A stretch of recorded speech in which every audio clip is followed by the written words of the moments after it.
subo hoje nessa tribuna com um único compromisso: restabelecer a verdade. No final do dia de ontem, a senhora Eduarda Pérez fez acusações graves contra o governo municipal. E acusações graves exigem responsabilidade, prova e responsabilização de quem as fez. O que a gente não pode admitir é uma tentativa de tentar confundir a população com números soltos, ditos ao léu, sem nenhum contexto e sem qualquer conhecimento da realidade de gestão pública. Mas eu vou explicar um a um. Primeiro ponto. Foi citado o caso de uma retroescavadeira, em que se compara o valor da máquina, de valor de FIP, com um custo de manutenção acumulado no ano.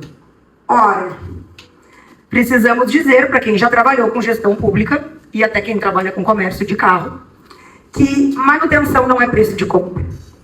Equipamento pesado, que trabalha diariamente, em condições de terreno acidentado e ao longo de anos, envolve troca de peças, mão de obra, desgaste, histórico de uso, por vezes até reforma geral de motor.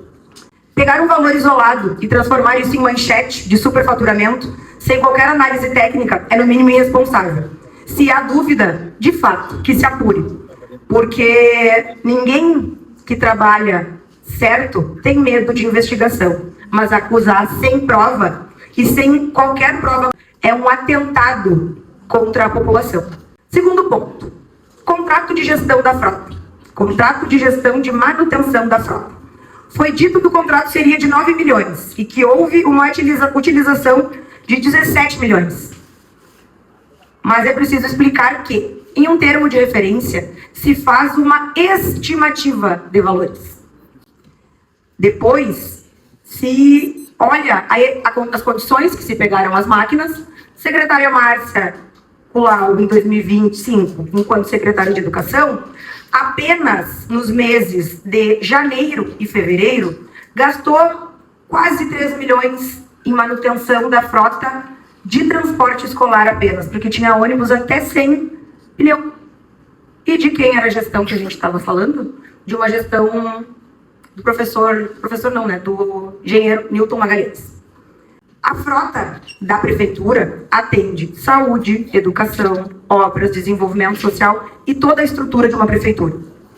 E eu faço algumas perguntas simples para vocês. Com que recurso que se paga a manutenção de ambulância? Ora, se não vai ser com recurso do SUS, não sei com qual será. Ambulância que se mantém com recurso do SUS não tem nada de escandaloso. É ordenamento de execução de recurso para o fim que ele é destinado. Só a saúde roda anualmente 1.300.000 quilômetros. Você tem ideia de quanto isso é? Mais de 25 voltas ao entorno da Terra. Isso é ampliar acesso e cuidar das pessoas. Mas agora, como é que se mantém o transporte escolar se não é com recurso da educação? É importante ainda a gente falar, que eu não sei se todos os vereadores têm conhecimento, mas que Viamão tem a maior frota de transporte escolar de todo o estado do Rio Grande do Sul. Que mensalmente, só os ônibus que transportam 2.200 alunos mensalmente rodam 44.000 quilômetros em um mês. E isso dá 528.000 quilômetros por ano. Se somarmos toda a estrutura da educação, mês, mais de 90.000 km por mês, e 1 milhão de quilômetros rodados por ano na educação. Isso também não é irregularidade, meus senhores. Isso é a própria finalidade para a qual o recurso foi destinado. E vamos, usar a memória, que graças a Deus todos temos, e temos muito boa. A maneira com que se encontrou a frota da prefeitura em 2025 foi deplorável. Eram notas não lançadas desde setembro de 2024. Para tentar fazer alguma coisinha ali para que as contas fechassem. Dizer que é grave usar recurso da saúde para manter veículo da saúde, ou grave usar veículo da educação para manter transporte escolar, demonstra um desconhecimento básico, primitivo de administração pública. E, talvez, pior ainda, uma tentativa de induzir a população que não precisa ter esse conhecimento técnico ao erro. Mas quem se coloca, como bem o vereador Rodrigo Cox falou, como ótimos noticiantes, Seriam ótimos telejornalistas, comunicadores de rede social? Quem se tem a ousadia de botar sua rica cara para falar esse tipo de coisa, conhecimento mínimo precisa ter. Terceiro ponto, ataques pessoais. Foi levantado o patrimônio de um secretário municipal, mas omitiram um detalhe fundamental. Trata-se de um empresário conhecido na cidade, com uma trajetória construída muito antes de 2023, quando assumiu um cargo público. O Tony Motos, todos vocês conhecem, que sim, na última eleição declarou um patrimônio de R$1 milhão. Mas vamos falar em patrimônio. É legal isso. Quero fazer uma reflexão. Se um empresário de loja de motos, motopeças, não pode ter um patrimônio de R$1 milhão, como que alguém que trabalha como diretor de departamento com salário de R$3 mil declara um carro de luxo, de R$150 mil com seu patrimônio? Mas quando ela abre a boca para falar dos outros, e ela diz com muito orgulho, bate no peito, que todos os anos que ela trabalhou no governo do Bortoletti, ela nunca subiu de cargo, ela só esqueceu de dizer que toda a família, mães, primos, irmãos, trabalhavam nas terceirizadas que ela mesma contratava. Ah, tem vereador que também não sabia, né? Pois então, é importante dizer que não se combate corrupção com insinuação. Se existe irregularidade, que se prove. Caso contrário, estamos falando de ataque à honra de pessoas. Não podemos aceitar 2 pesos e 2 medidas. Com relação ao prefeito, foi questionado o padrão de vida do prefeito num período de 90 dias que esteve fora do cargo. E, novamente, uma tentativa de criar narrativa sem uma base concreta. Vida privada, patrimônio, escolhas pessoais não podem ser tratadas como indício de irregularidade e sem qualquer prova. Até porque talvez muitos aqui não pudessem sequer também justificar aonde moram. Fazer isso é perigoso e é desrespeitoso. Quinto ponto, acusar um esquema de gestão.